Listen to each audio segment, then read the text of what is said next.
impureza que sai agora, Senhor. Coloque nesse coração paz, Senhor. Coloque nesse coração amor, meu Deus. Transforme a vida desses irmãos, Senhor.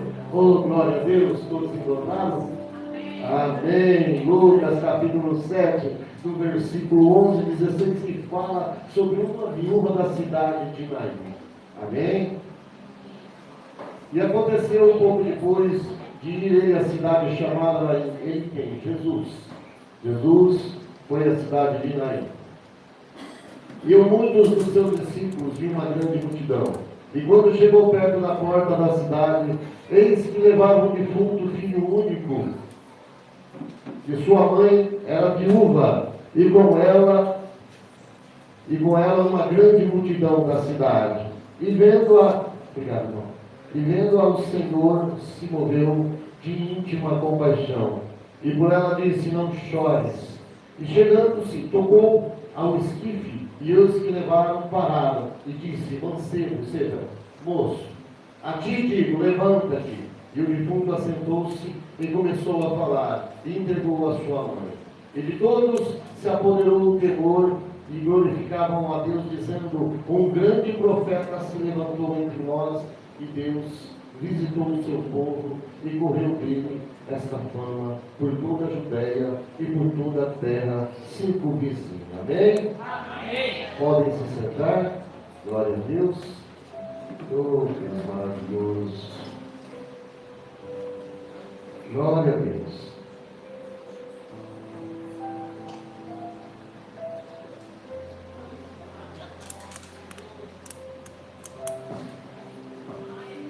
Antes de eu começar a ministrar a palavra, eu estava orando em casa hoje e perguntando para o Senhor, obrigado, pastor, porque o inimigo se infiltra dentro de nossas vidas, dentro dos nossos corações, e como que ele age, para que a gente aprenda como que o inimigo age na nossa vida, para que a gente possa ter força de lutar contra ele. Às vezes nós não percebemos, às vezes ele vem chegando de mansinho, lentamente, pouco a pouco, sem deixar que a gente se perceba. Então ele causa vários sintomas na nossa vida. O primeiro dele, ele causa uma confusão na nossa mente e no nosso coração. Essa confusão é aquele momento que você fala: nossa, o que eu estou fazendo aqui? O que Deus quer de mim? Será que esse Deus existe na minha vida? Será que eu vou conseguir encontrar esse Deus? Então esse inimigo ele vem causando essa confusão. Na família isso é perigoso, porque hoje é o culto da família. É perigoso porque essa confusão vai afastando a pessoa das origens dela. De repente, ela vai se afastando dos preceitos que Deus deu para ela junto com a família dela. Ela deixa de ter vontade de orar com a família, ela deixa de ter vontade de ir para a igreja. Às vezes qualquer coisa tira a fé dela, por um momento dela, aquilo que ela vinha pregando na palavra do Senhor, ela joga fora por palavras. Então o inimigo, ele pega a pessoa e ele faz uma confusão na mente dele. Às vezes nós não percebemos por que nós não estamos nos acertando dentro da nossa casa, dentro do nosso trabalho, dentro da nossa igreja, porque às vezes parece que nada está bem, que todo mundo está olhando e falando para nós e falando de nós, quando às vezes não é verdade.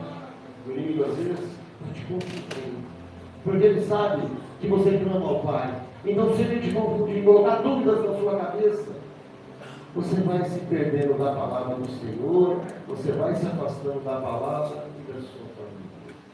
O segundo item, que assim estudando essa palavra hoje, que o inimigo vem colocando na nossa vida, chama esgotamento.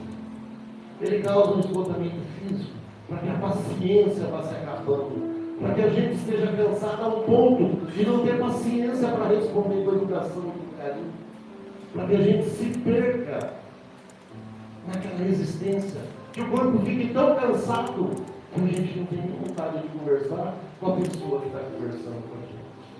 Então o inimigo ele causa um esgotamento que é justamente para te desviar a atenção do foco, que às vezes é a própria família, ou a vida que você vive. Às vezes o relacionamento, namorado, casamento, serviço, igreja. Então,